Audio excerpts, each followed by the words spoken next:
Mr. Buffett and Mr. Munger, thank you for having me here today.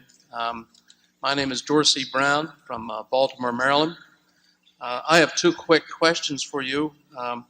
Could you please comment on any observations that either of you may have concerning executive compensation and option issuance, a topic that seems to be getting a lot more media attention, and are we going to getting a little bit of excesses in that area?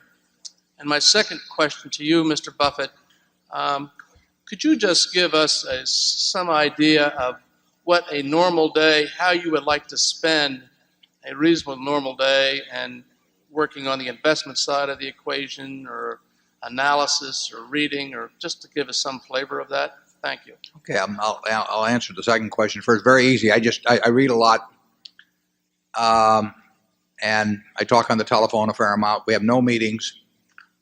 We have no committees. We have no slide presentations. We have nothing. I mean, so I read a lot. I read annual reports. I read business publications. I could do it in way less time, but I enjoy doing it, so I make it last. I mean, like some other activities in life.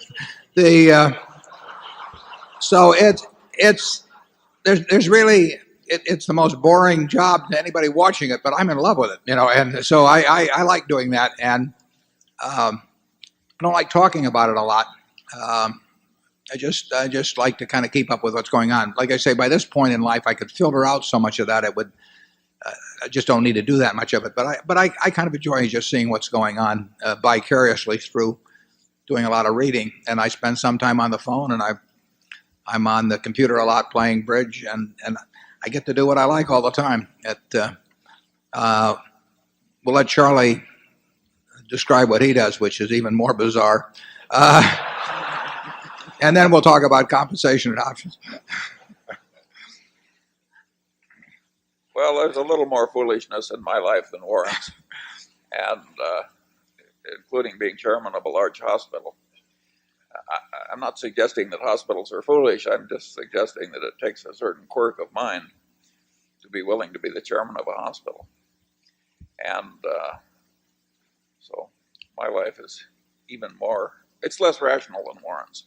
Warren lives one of the most rational lives I've ever seen, and it's almost unbelievable. And